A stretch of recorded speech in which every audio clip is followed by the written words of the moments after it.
Wonderful. Hello, everyone. We'll just give it.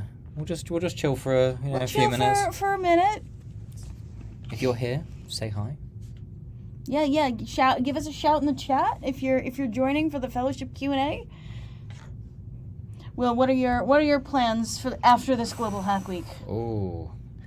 My plans after this Global Hack Week, you guessed it, more MLH Fellowship.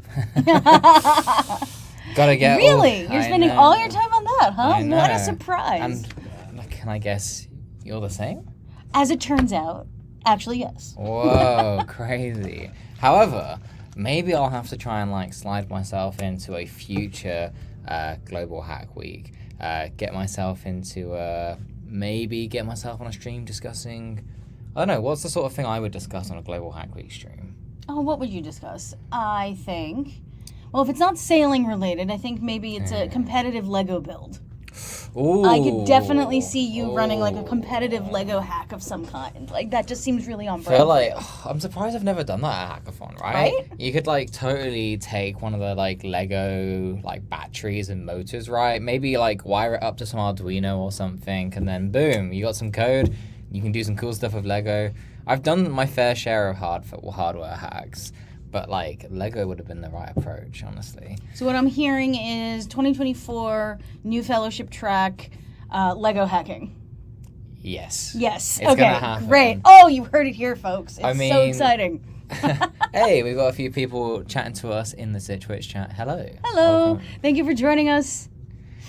Yeah, we have talked about the Fellowship and all of the potential tracks we could make. Not saying, massive disclaimer, none of these are necessarily going to happen, but the MLH team went painting last night, so why don't we have an MLH Fellowship painting track? Makes perfect sense to me. It's a good question. There's so many opportunities. There's Especially the Lego track, there's the painting track, there's the, apparently, William and Aaron just ran a Wikipedia races. We could do a Wikipedia races track, GeoGuessr, so many opportunities. It makes a lot of sense. We've got a few people saying hello. This is great. Welcome, people. We're a little bit worried that everyone was not going to realize we've moved to the MLH Red channel, but it looks like you found us, which is great. Yeah, we're still waiting for a few people to trickle in, but you're probably wondering what on earth is going on here. Why are Amanda and Will, vibing over here in the Red channel? Well, in case you didn't know, we do things with the Fellowship, wasn't that right? We do quite a lot of things for the Fellowship, honestly. I do sort of everything that happens outside of the actual 12 weeks. So if you've seen a tweet about it, if you've gotten a newsletter, if you've applied and been through our admissions process, that's all my team. And after the program, that's also my team. Are you looking for a job? Are you looking for an internship? We're helping you there. But the program itself, the 12 weeks of the Fellowship where all that magic happens, is this guy right here.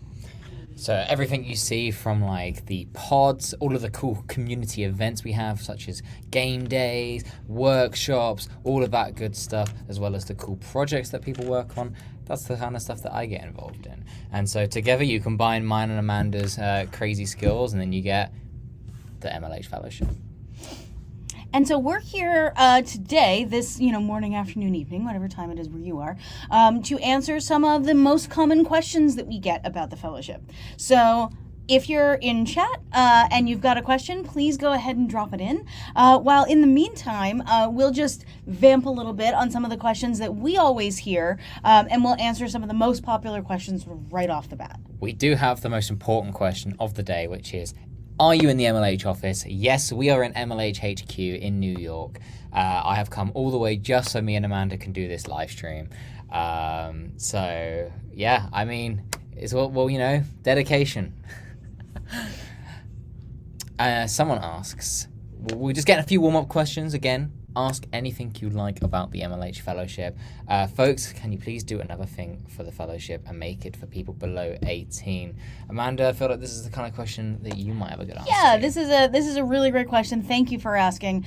The answer is possibly, but not immediately. And the reason for that is to run an educational program for folks under 18, there's a lot of extra care and consideration that needs to be taken in the design of that program, particularly if it's, all high school students versus high school students and college students together. Like, you really need to put a lot of extra thought into how a program like that is structured, making sure that it's safe for everyone, making sure that it matches all the sort of regulatory expectations of the many different regulatory regimes that we operate in. You know, what are the rules for how to run an educational program in the United States for 14-year-olds? Are they the same as they are in the UK? Are they the same as they are in India? I have no idea what the answer is to those questions. So we would do quite a lot of we would have to do quite a lot of research and preparation in order to make this happen. That's not to say it can't ever happen. And obviously our under 18s are an incredibly important part of our community that we want to and hope to serve.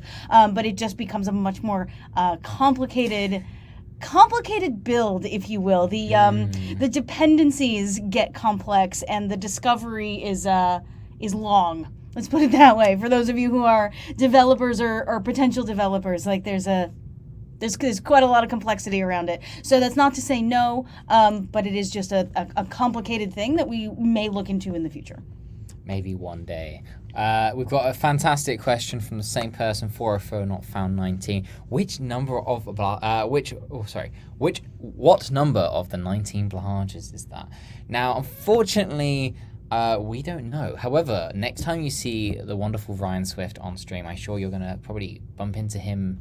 Maybe later today, maybe later next week. I don't know. But next time you see him on stream, you'll have to ask him, as he is the proud owner of them all. However, I don't know about you, but I do just see them like scattered around the office. Like I saw one in like Swift's office the other day, and I see them just on a bookshelf. They just appear. Yeah. Though I my only question, Will, I'm confused about that answer, which is I thought every blahage was the number one blahage. Yeah. Sort of like how every cat is the cutest cat, and every dog is the best is the best goodest doggo. Like every blahage is the number one blahage, right?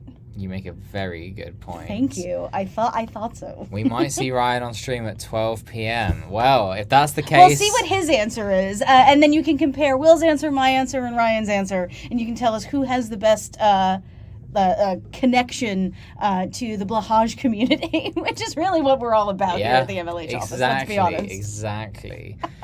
Jumping back into fellowship-related questions, Manna, this is probably one that you'll be able to ace. You're putting your application in, you're wondering what project is going to help me stand out against the crowd in my application. Sure. So I'll give you a longer answer to this question, but my short and quick answer to this question is head on over to MLH's YouTube channel and check out our most recent info session. I do, actually me and a colleague of mine, Omar, do about a 10-minute segment on how to prepare your code sample for the application. It's literally me and one of my senior admission specialists giving you all the secrets and all the tips on how to really shine up your code sample and get it ready for the application. So I don't want to spend our 10 minutes here, but very, very much recommend if you have this question, it's one of the most common questions we get, head on over to YouTube, watch our most recent info session. There's even a link in the description. Oh, look at Way has the link. And even in the description, you don't have to even watch the whole thing. There's a link in the description to take you to the section that you want to see. Check that out. It's going to be really useful to you. The pithier answer for here is the best code samples for the fellowship are a actual project that you built yourself. So what does that mean? That means it's not a tutorial that you did online. It's not an assignment that you did for school. It's definitely not something that you copied from someplace on the internet, because that'll get you disqualified real quick. But it should be your own code, something that you either wrote yourself or an independent project that you contributed to with some friends or classmates. It should be something that you are proud of, right? Like something that you think showcases the best of your coding abilities. And it should be something that you feel comfortable talking about for a good 5 to 10 minutes. People are going to ask you questions about it in the technical interview, ask you why you made certain design decisions or structure decisions. They're going to ask you about, specific lines of code. What does this do? How does this work? Why is this here? It should be a project that you feel confident talking through and describing. So that's my short answer for here. But like I said, we go through a lot more detail in the video of the most recent info session. So please, if you're curious, that's the best place to go for a more detailed answer to that question. And it was on last Thursday, the 20th of October, so you should be able to find it there. But we're, here to save the day with the YouTube link in the description. Clutch. I love it. Excellent. What other questions do we have about the MLH Fellowship? Now, if you're just joining us, looks like a few more people have tuned in. Me and Amanda are here to answer any of your questions about the MLH Fellowship, whether that's about the process of how to become a fellow. Maybe you're curious about becoming a fellow and you want to learn a bit more about what the fellowship is all about, and you want to learn a bit more about what that 12-week experience entails. Any questions like that, get those in the Twitch chat, and me and Amanda will do our best to try and answer them over the next 30 minutes. So we've got one here that I actually think is best for you, Will, which is what happens in the fellowship? And to scope this question down, let's say, what does a typical day or week look like? Let's say you're accepted into the fellowship. Hooray. You start the program.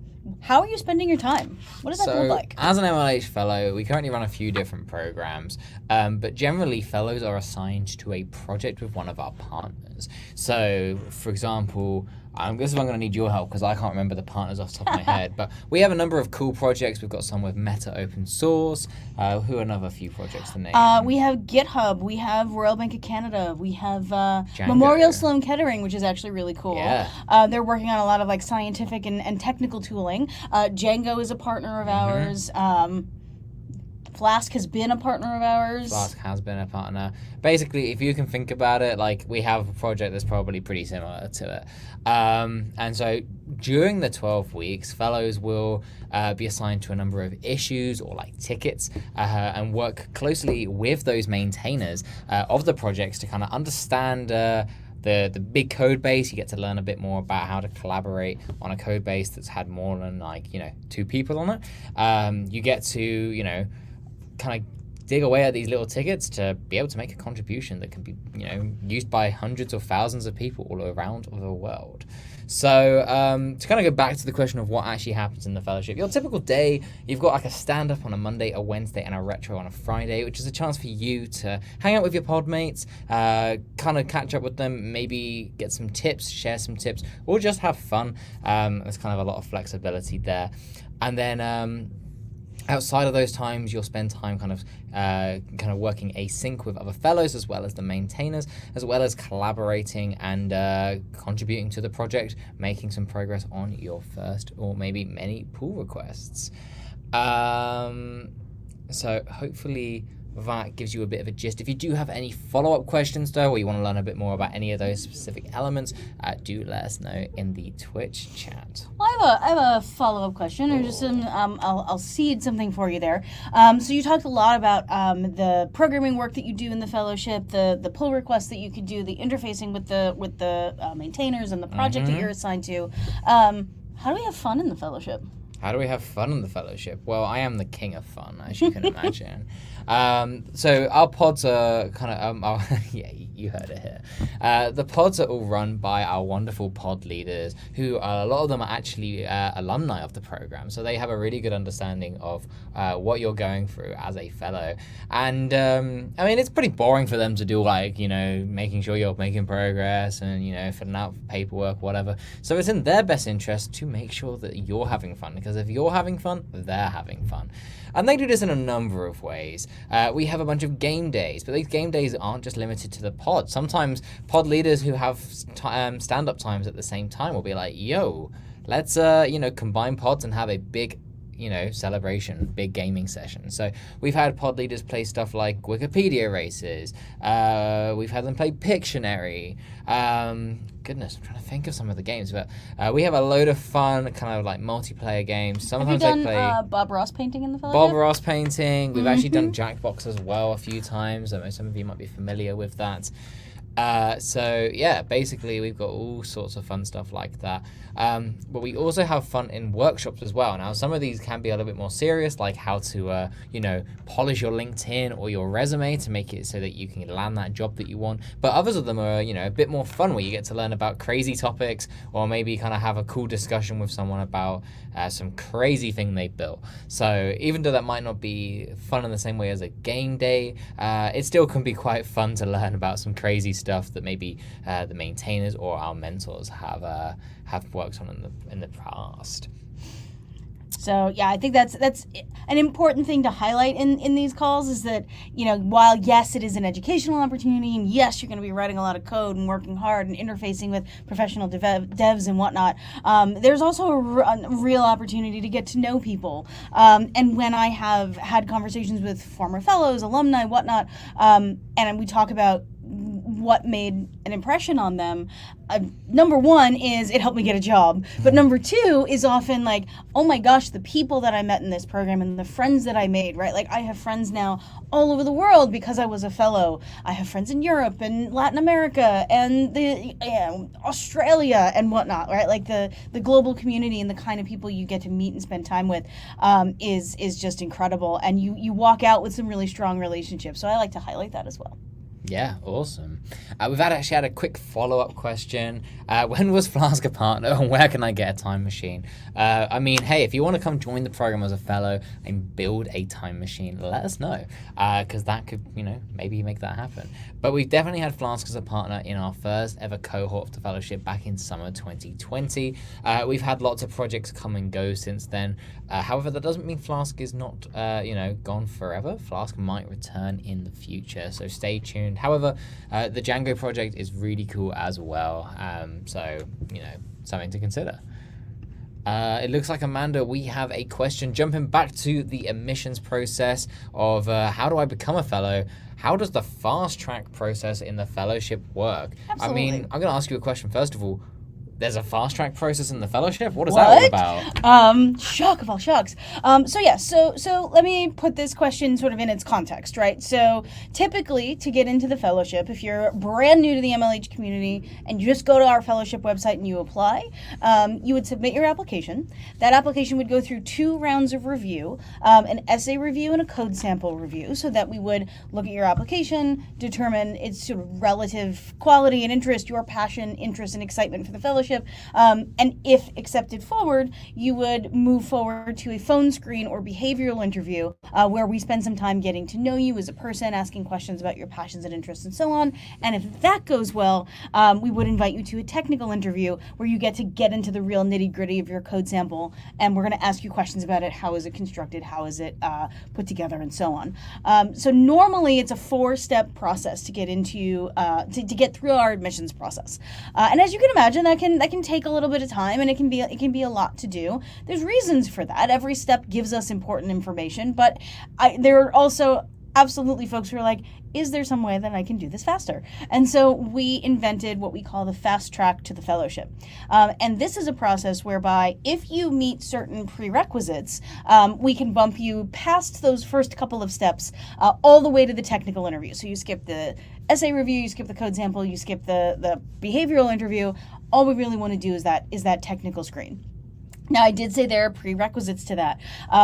Those prerequisites are somewhat changeable. We change them depending on the tracks that we're running, the partners that we're running. But at least currently, those prerequisites are you graduated from, the first one is you graduated from our prep program, which is the short, bite-sized fellowship program that we offer about 5 or 6 times a year.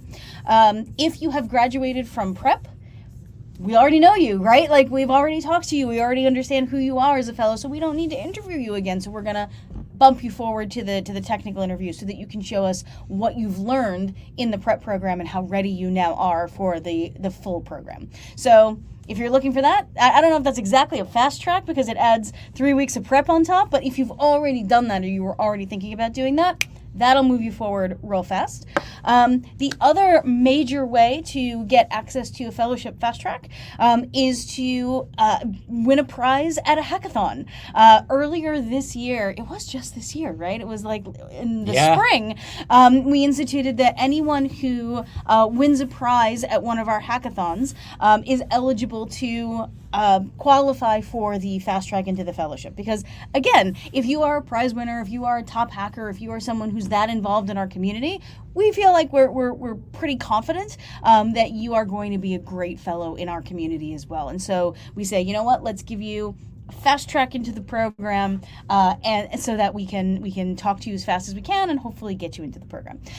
So there are a couple of other qualifications. If you're really curious, you can shoot an email to fellowship@mlh.io, and we can give you some more details on that. But basically, the way it works is that if you meet particular prerequisites that mostly come down to how well does MLH already know you, and how ready can we already tell that you are, we would allow you to skip steps of the application process so that we can get you into the program faster.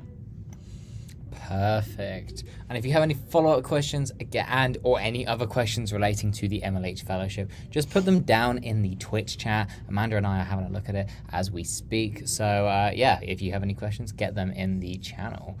It looks like we have a few more questions around eligibility, difficult word for me, on how to become an MLH Fellow. And then we're going to jump back into some topics around the program itself. So Amanda, what do you need to be an MLH Fellow? What do you need to be? Well, there's sort of two ways to answer this question. There's sort of basic level eligibility, and then there's how do you stand out, right?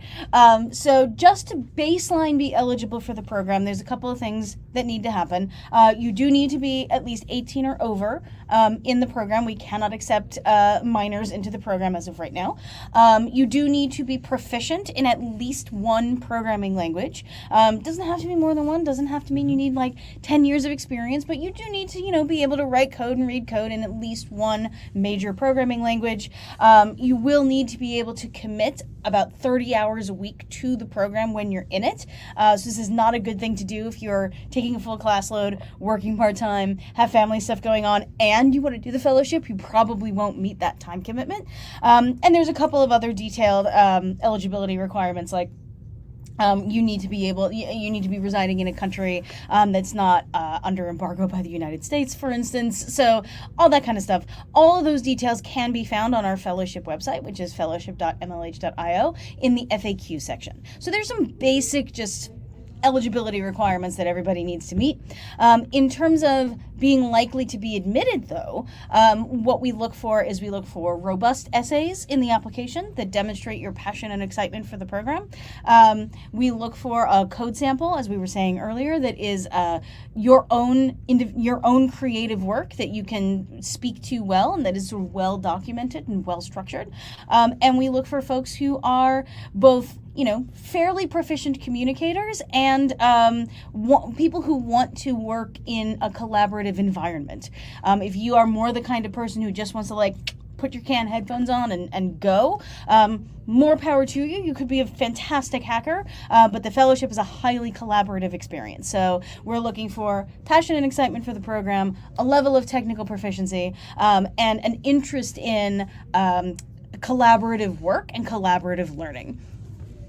Awesome. I think that's everything. Would you add anything to that? I think you've nailed it there. Awesome.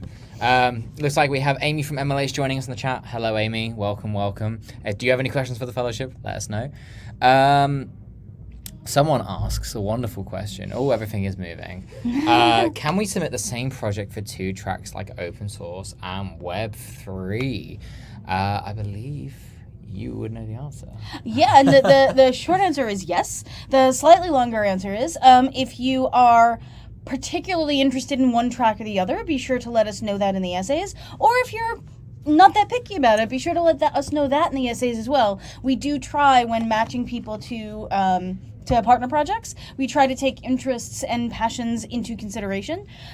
So, for example, we had a fellow in the spring, I want to say, who wrote one of their essays about how excited they were about Web3 and blockchain, and they really wanted to be a Solana fellow. And so I don't remember if I don't think their code sample was specifically based around Web3, but they just talked about how much they wanted to learn about it and how excited they were. So we matched them to a blockchain project because we knew they told us what they wanted. And so we were like, okay, cool, I can totally give you that. So yeah, if you're going to apply to a couple different tracks, that's totally fine. You can submit the same project. Totally fine. If you have a preference, please do let us know. Awesome. We've got a few questions about fast track interviews here, but I am going to just... I think Way's been answering in chat. Yeah, a bunch of them are like TBD. Yeah, to be confirmed or to be determined. Now, this is a good track. I'm going to take this one. If you were able to apply to the fellowship, which track would you be the most excited to join?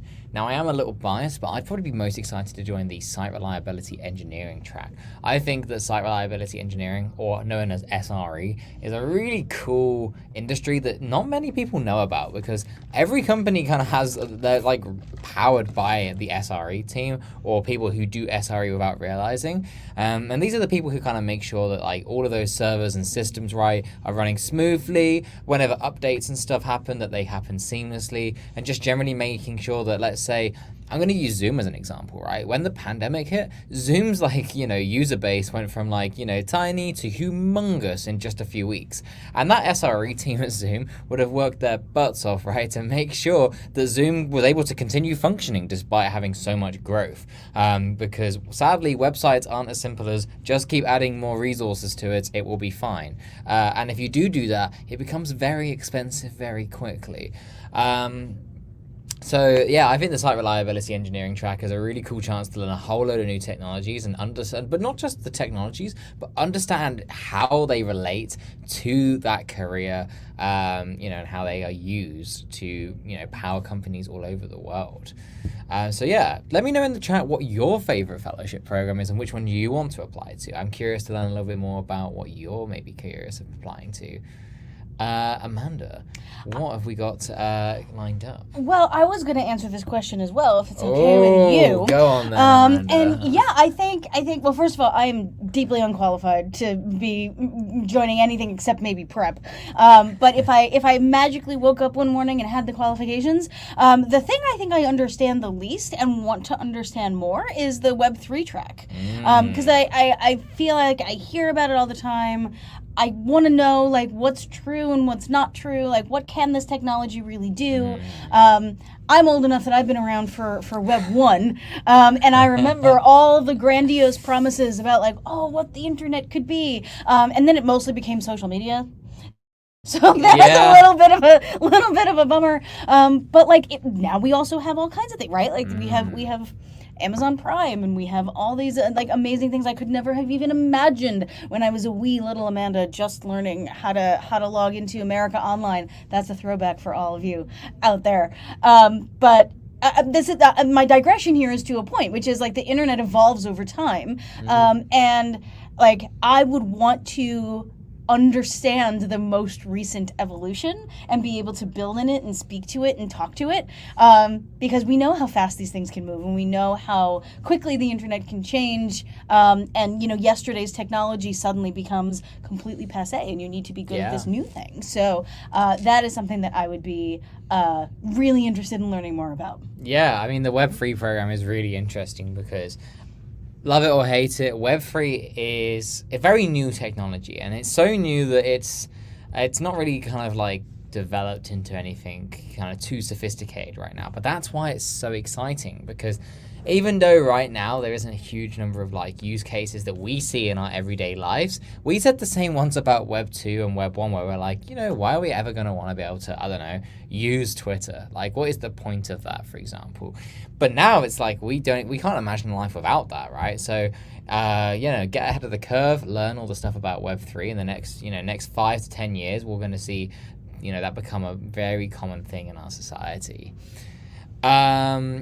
Awesome. What questions do we have next lined up for us? Well, here's a quickie. We've got a couple versions of this question, which is, can we select 2 tracks in a single application? Can knock this one out really quick? Absolutely. In fact, get this, you can select all 3 tracks in a single application. Whoa. So if you are going to do that, it is helpful to let us know in your essays or in your descriptions whether or not you have a preference, or if you have no preference at all and just want to get into whichever program you can. But yes, you absolutely are welcome to select multiple tracks in an application. You will be considered for both or all 3. Perfect. We had someone ask, will SRE and production engineering become globally available? So right now, I believe it was originally exclusive to the US, Canada, and Mexico, especially while we were just getting it out the door and getting it kind of started up. Is it currently just US, or is it still those 3? It is still those 3. It is still particularly North America. And do you want to share a little bit about like why it's North America based? I mean, when we're working with our partners to start these programs, sometimes they have limitations on the regions they can support. And right now, we're only able to support North America. However, we are working very closely with our partners team to try and expand the number of SRE partners, which is a good thing in a number of ways.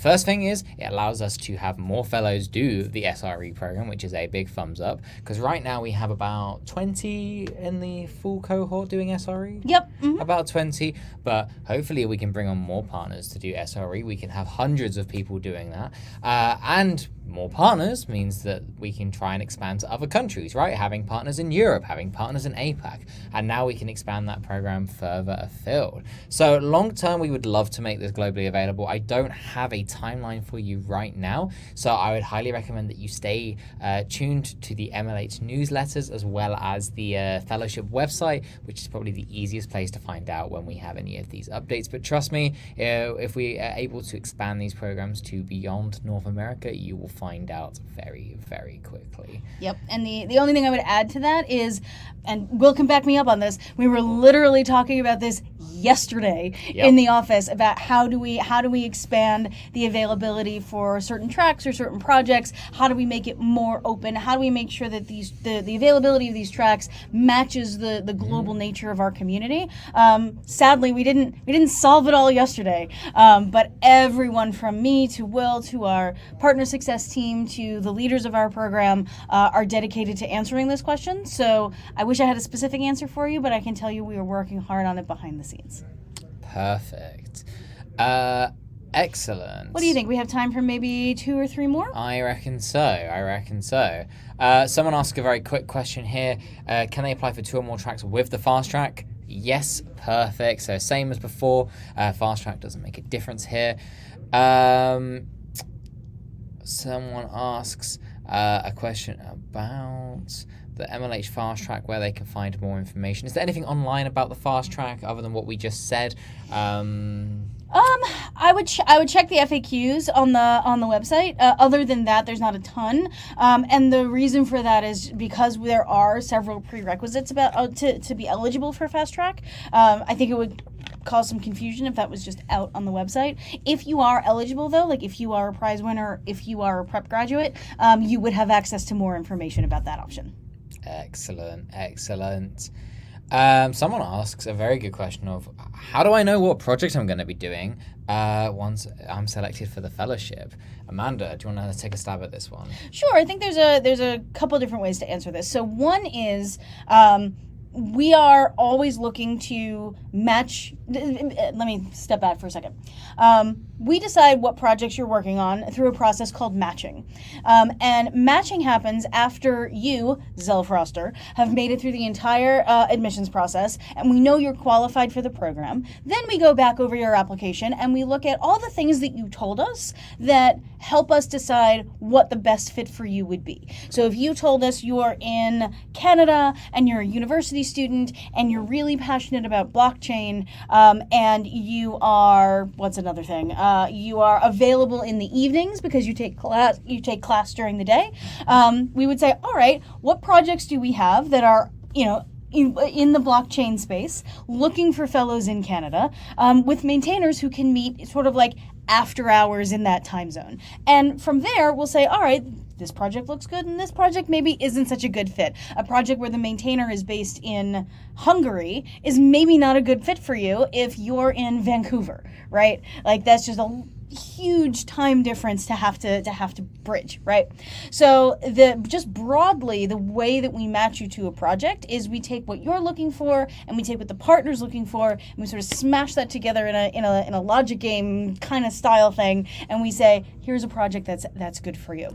The projects change from semester to semester. Just because something, you heard Will say it earlier, Flask was a project back in 2020. They're not looking to be a partner in spring 2023, but that could change. And by summer, maybe they are again. We don't know.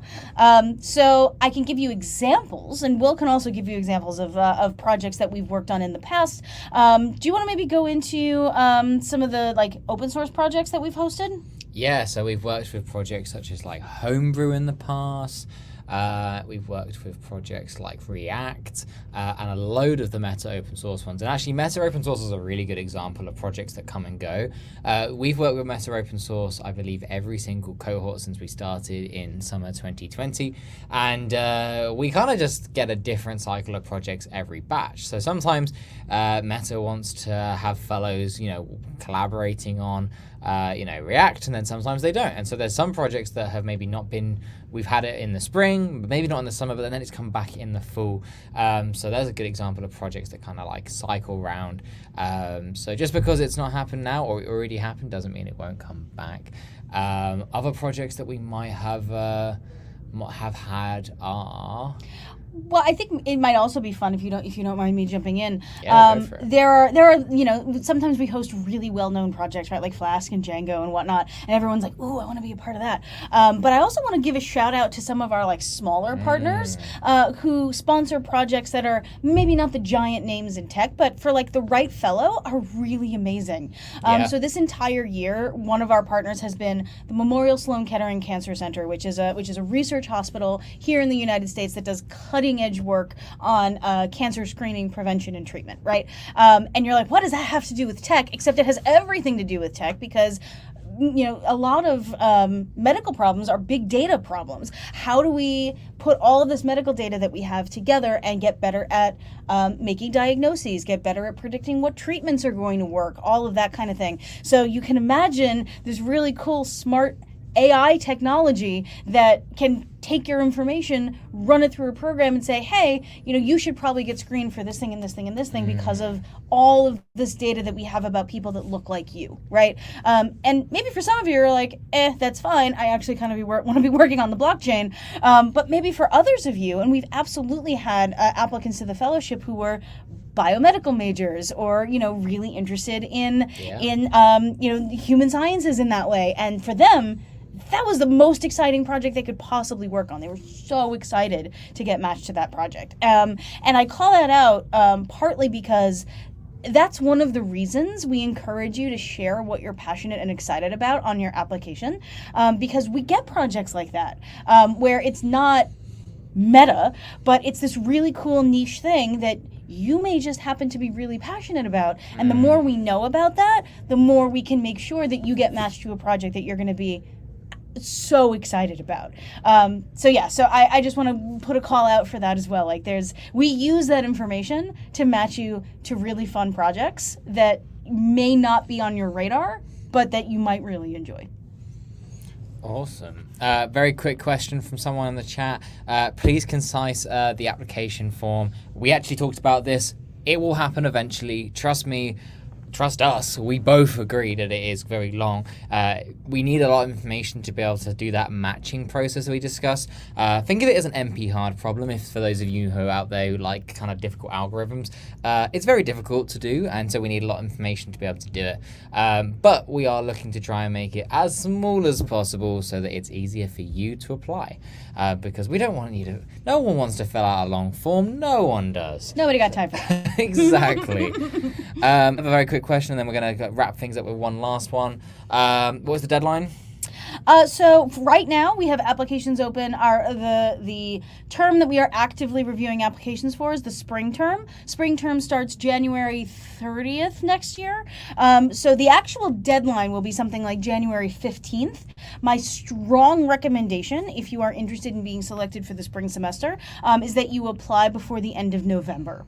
And the reason for that is we know from looking at past batches of the fellowship that people who apply 2 months or more before the start date of the program have a better chance of getting in than people who apply at the last minute. So you still have some time. We're not even quite at the end of October yet, but I very much recommend if you're aiming for the spring, try to get your application in by November 30th. If you're aiming for the summer, try to get your application in by March 31st, because the summer program will begin at the very end of May. Perfect. Some rapid fire questions as we finish up. Does P equal MP? Probably not. Probably, who knows? Can coaches apply too? Absolutely, we encourage it. Come and have a chat with me if you would like to learn a bit more, Amy. Are we chosen on the basis of projects or enthusiasm? Yes. All of the above. Is it possible for a fellow to return as a fellow in a new 12-week track of a previously completing one? Absolutely. In fact, we have loads of people do this. And the last but not least, if we select a time as we are available, like I am active from 9 p.m. to 4 a.m. Indian Standard Time, and have selected that while filling out the application, is that a possibility? Amanda, do you want to take a stab at this one to wrap us up? Not only is that a possibility, that is actually what we ask you. We'll ask you on the application, and then we'll ask again at the end of the admissions process, because we recognize that if you apply in September, and then we're looking to match you in December, you might have new information about your availability, right? In September, you may not know your spring class schedule, but by December, you do, right? So let's say you make it through the entire admissions process. One of the things we're going to ask you is, can you update your availability for us so that we know what hours you're going to be available so that we can make the best match for you? So short answer, yes. Long answer is you'll hear more about that as you move through the admissions process. But if you are selected, we will absolutely be asking for your hours of availability. Perfect. Well, I think that does wrap us up. So thank you everybody so much for coming along. I really appreciate all of those very insightful questions. Amanda, you do info sessions on the fellowship fairly often. Do you have any dates for future ones you want to share for people who might want to tune in to learn a bit more about the fellowship in a few weeks' time? Yeah, so we haven't finalized the date of the November info session, but there will be one. I imagine it will be the week before American Thanksgiving, so I would guess it's somewhere around the 20th of November or so. And I will be announcing that on Twitter, on LinkedIn, and in the fellowship newsletter once that date is finalized. So keep your eyes on that for info session news and all the news about the fellowship as we're getting ready to ramp up for the spring semester. And one quick question. If I want to join into the fellowship newsletter, how do I subscribe to that? That's actually a really good question. I think right now the best way to do it is to actually. Do you know the answer to that question? No, I don't. That's why I'm asking. Yeah. Well, he's put me. The one question I can't answer is the one I really should be able to, right? But I would say for now, your best bet is to shoot an email over to fellowship@mlh.io, and we'll get you added to that list. Perfect. Well, thank you everybody again for coming along, and hopefully we'll see you at a future info session. But yeah, if you have any other questions, get them ready for those next info sessions. And for those of you who celebrate this weekend, happy Halloween. Please shoot me all the pictures of your Blanche costumes. Thank you. Thanks everyone. Bye.